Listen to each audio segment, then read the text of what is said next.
텔레비전 프로그램 중에 나 혼자 산다라는 프로그램이 있습니다.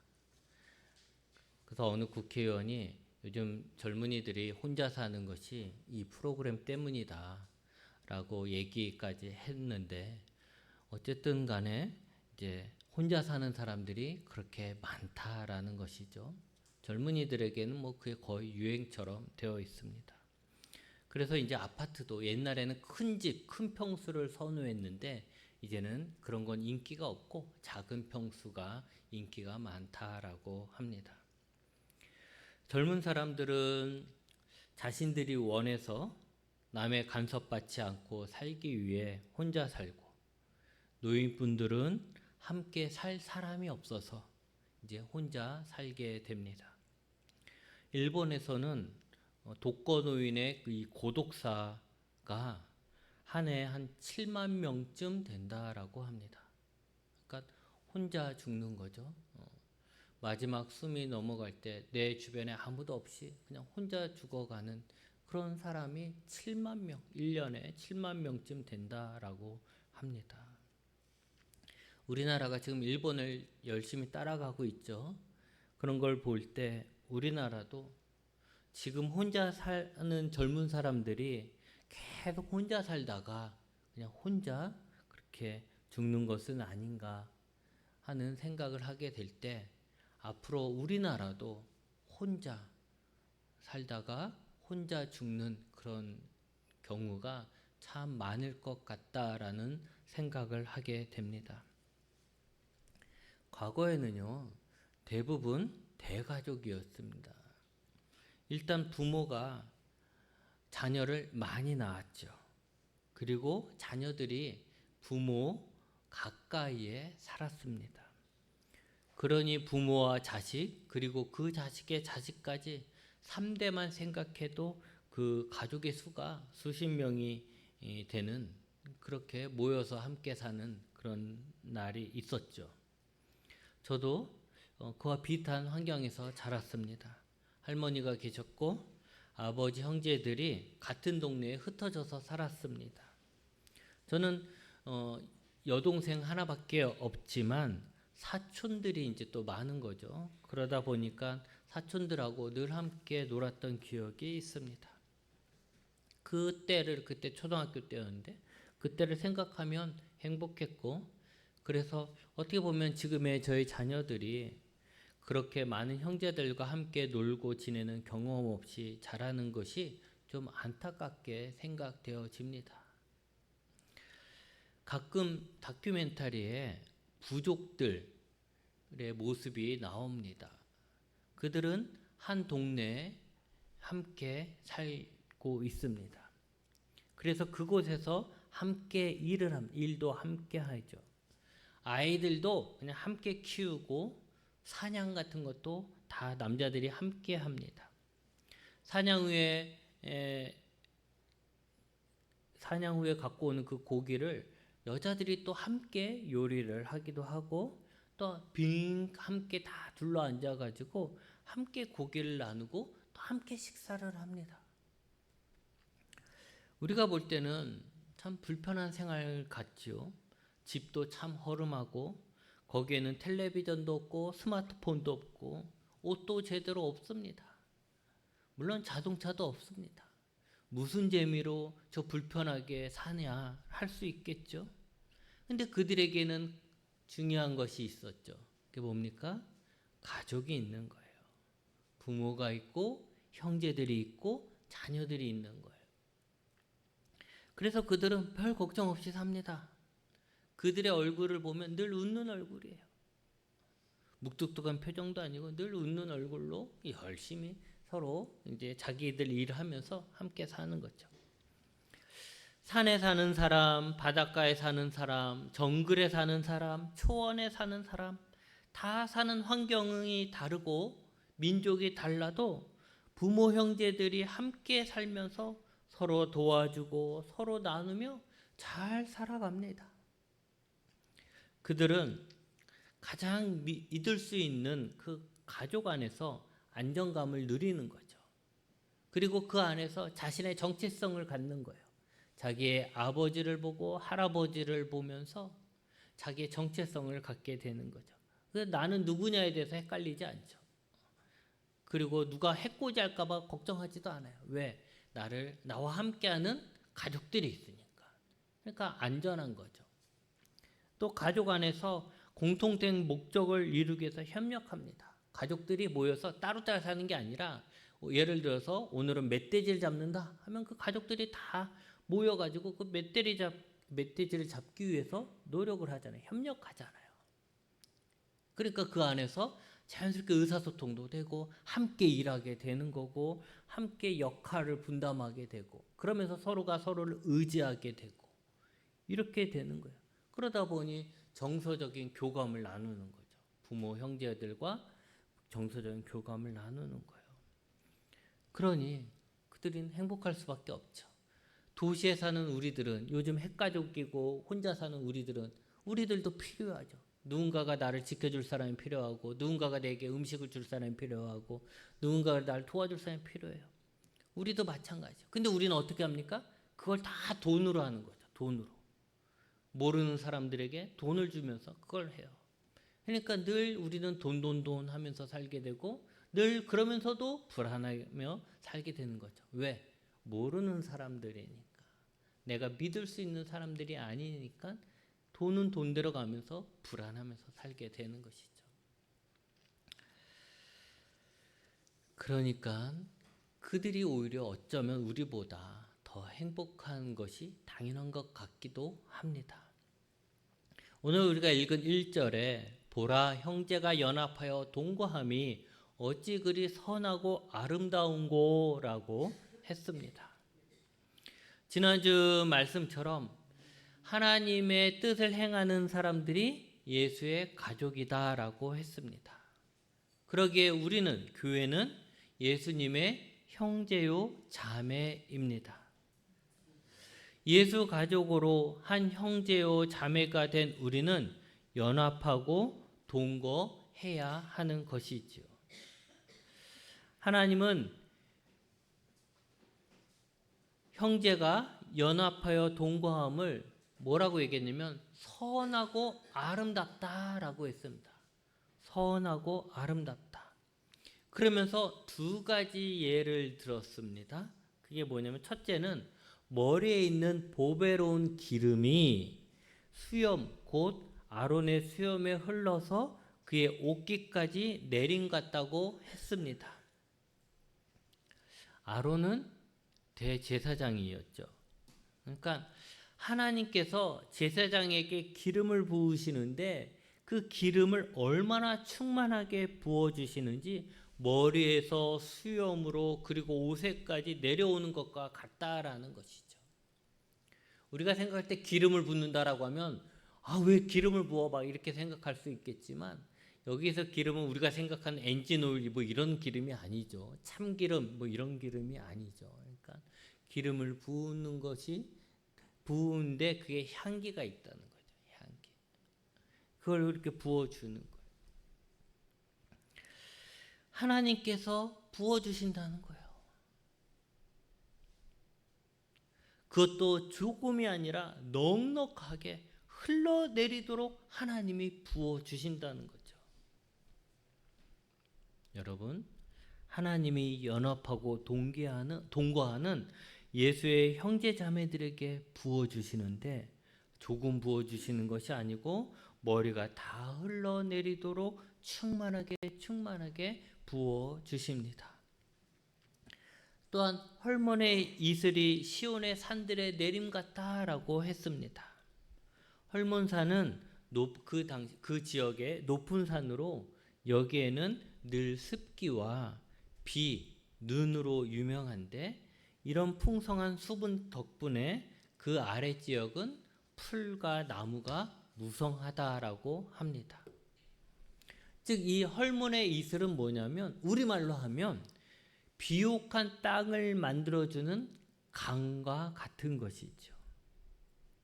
그 이슬이 어디에 내린다? 시온의 산들에 내린다라는 것입니다.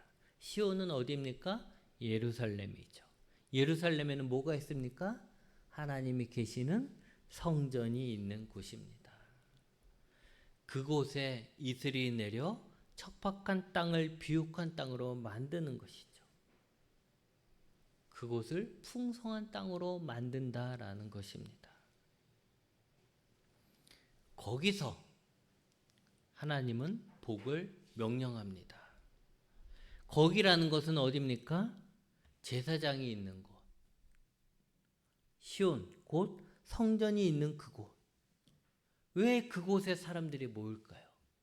왜 성전에 사람들이 모일까요? 그곳에서 하나님을 예배하는 것이죠.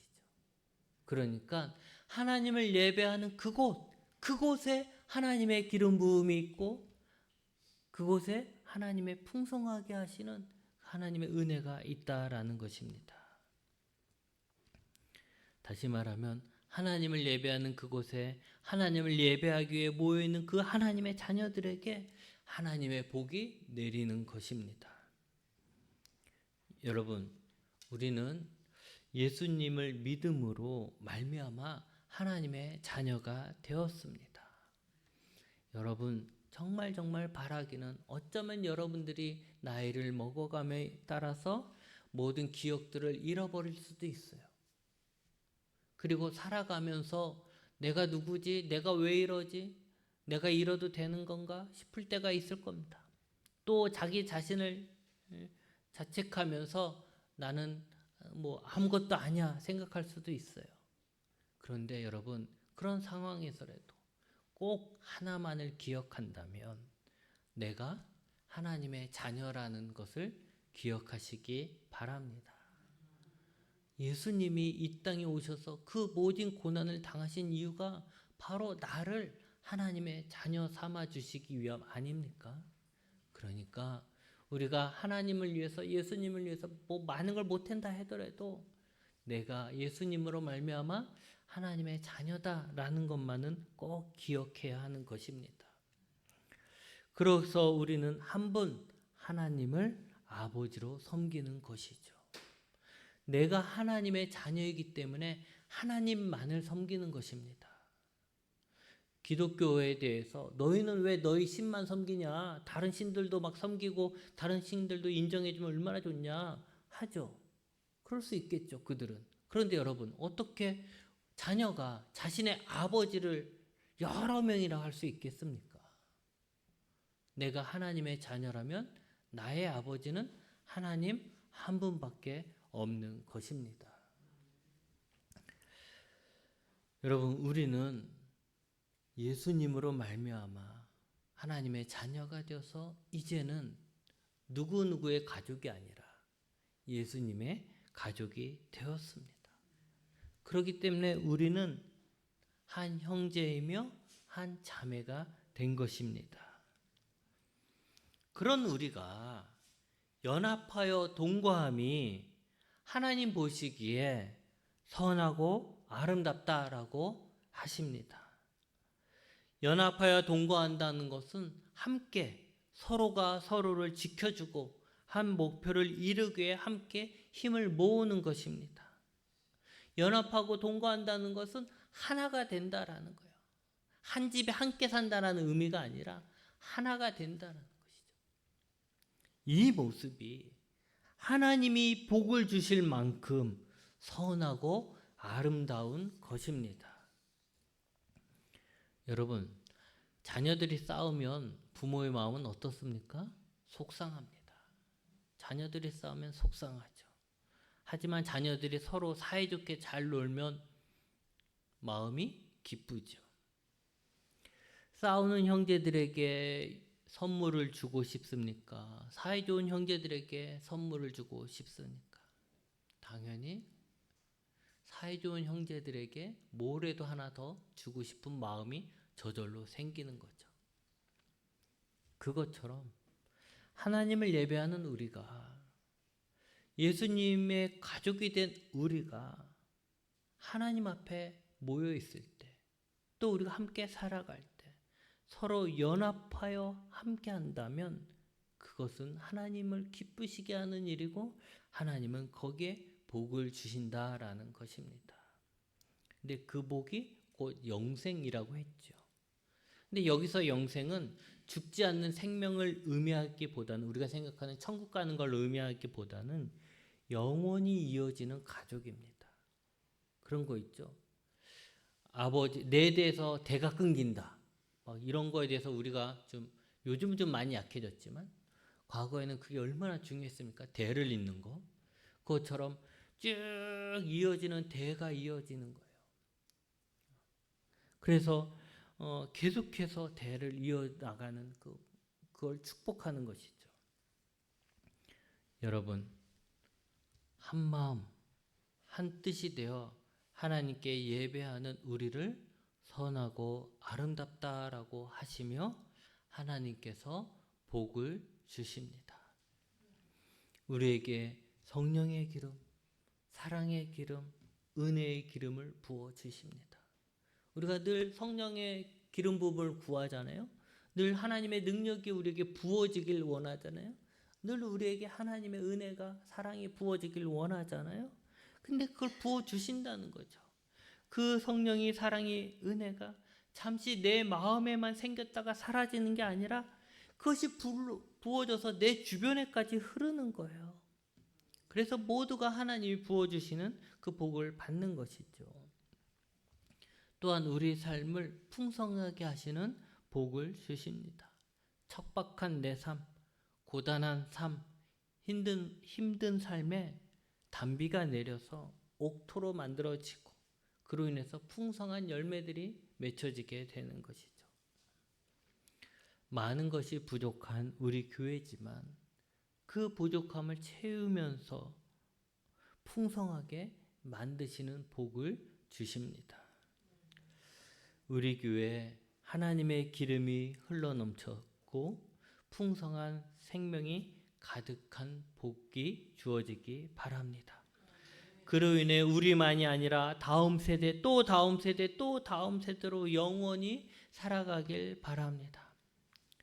형제가 연합하여 동거함으로써 이런 복을 받는 것입니다. 에베소서 4장 3절에 평안에 매는 줄로 성령이 하나 되게 하신 것을 힘써 지키라고 하셨습니다. 예수님 안에서 형제 자매된 여러분, 우리는 한 마음으로 하나 되어 함께 해야 합니다. 그런데 모든 형제 자매들이 그렇게 화목하게 하나가 되는 것은 아닌 것 같습니다. 싸우고 미워하고 나눠지는 경우도 많이 있습니다. 예수님의 가족이라는 교회에서도 그런 경우가 있습니다. 그러니 우리는 성령이 하나 되게 하신 것을 더더욱 힘써 지켜야 하는 것입니다. 그래서 성경에 서로 화목한 형제 관계가 있는지 제가 한번 살펴봤습니다. 그런데 잘 보이지가 않아요. 오히려 형제들이, 사이가 좋지 않은 형제들이 보입니다. 바로 가인과 아벨 형제, 그리고 요셉과 그의 형들입니다. 이들의 공통점이 뭡니까? 형제가 남보다도 못한 거예요. 형제가 남보다도 못한 거죠. 형 가인은 동생 아벨을 죽였습니다. 형이 동생을 죽였어요. 요셉의 형들은 동생 요셉을 죽이려고 하다가 노예로 팔아버렸어요. 형이 동생을 인신매매해버린 거죠. 그런데 이들이 이렇게 끔찍한 죄를 짓는 데는 공통점이 있었어요. 이들이 돈이 필요해서 그런 강도짓한 게 아닙니다. 이들이 무슨 복수를 하려고 이런 일을 한 게 아니죠. 이들의 마음속에 시기심이 있었던 것이죠. 시기심. 가인은 하나님이 동생의 제사만 받는 것에 화가 났어요. 하나님께 사랑받는, 하나님께 인정받는 동생에게 시기심이 생긴 거예요. 왜 쟤만? 왜 제가 잘났다고? 제가 뭐가 잘났다고? 내가 형인데 하면서 시기심이 생기는 거죠. 이제 이 시기심이 분노가 되는 것이고, 이 분노가 살인으로 이어진 것입니다. 인류의 첫 번째 살인이 형제간에 일어났다라는 것이 참 아이러니하고 슬픈 일이 되는 것이죠. 요셉의 형들도 마찬가지입니다. 그들의 아버지인 야곱은 요셉을 다른 형제들보다 더 사랑했습니다. 노골적으로 편애했어요. 눈에 보이게끔 편애한 거죠. 요셉만 편애한 거예요. 좋은 옷도 요셉만 입혀요. 형제들은 그냥 일하는 작업복 입히고 요셉에게만 좋은 옷을 입히는 거죠. 다른 형제들은 눈만 뜨면 일을 시키고 일하라고 나가라고 하고 일 시키는데 요셉에게는 일 시키지 않아요. 넌 일하지 마 하는 거죠. 차별을 당하는 형들은 동생 요셉에 대해서 무슨 마음이 들죠? 시기심이 드는 거예요. 요셉이 좋게 보이지 않을 것이고 기회가 왔을 때 요셉에게 막 화풀이를 하려고 한 것입니다. 여러분, 우리가 성령이 하나 되게 하신 것을 힘써 지키기 위해서는 무엇보다도 시기심을 조심해야 합니다. 만약 교회 안에서 갑자기 누군가가 내 눈에 거슬린다면, 평상시에는 안 그랬는데 갑자기 거슬리기 시작한다면, 또 갑자기 마음에 안 들기 시작한다면 내가 그 사람을 시기하고 있는 것은 아닌지 깊이 생각해 봐야 합니다. 그 작은 시기심이 결국은 살인에 인신매매까지 이어지는 것이고, 우리는 그렇게까지는 아니다 하더라도 연합된 형제 자매, 그동안은 서로 만나는 것이 좋았고 함께하는 것이 좋았던 우리 연합된 형제 자매들을 분열시켜서 연합하는 형제 자매에게 주시겠다고 하는 하나님의 복을 끊어놓게 되는 것이지요. 여러분, 우리가 하나님 앞에 복을 받을 때 내가 잘해서 하나님께 복을 받기도 하지만 우리가 잘해서 하나님께 복을 받기도 합니다. 하나님께 내가 예배를 잘 드려서 은혜를 받기도 하지만 우리가 하나님 앞에 예배를 잘 드려서 은혜를 받기도 하는 것입니다. 오늘 말씀도 한 명의 자람으로 하나님이 복을 주시는 것이 아니라 하나된 연합된 형제 자매들의 그 모습을 보고서 복을 주시는 것입니다. 이 말씀을 반대로 생각하면 연합되지 못하고 성령의 하나됨을 깨트리는 나 하나 때문에 마치 아간처럼 나 하나의 불순종 때문에, 나 하나의 시기심 때문에, 나 하나의 질투 때문에 원주 화목교회 온 가족이 복을 받지 못할 수도 있다라는 것입니다. 그러기에 여러분이 행복한 신앙생활, 복받는 생활을 위해 좋은 목사 하나만을 찾을 것이 아니라 좋은 성도를 만나는 것이 중요합니다. 하나님의 복을 받고 은혜를 누리기 위해서 설교 잘하는 좋은 목사도 중요하지만 함께 예배드리는, 함께 예수님으로 말미암아 가족된 성도들 간의 연합과 화목이 더더욱 중요한 것입니다. 우리 원주 화목교회가 서로 예수 안에서 형제 자매로서 서로 화목하고 하나 되어 하나님이 주시는 복이 우리 가운데 흐르고 하나님이 주시는 풍성함을 누리며 영원히 이어지길 바랍니다. 기도하시겠습니다.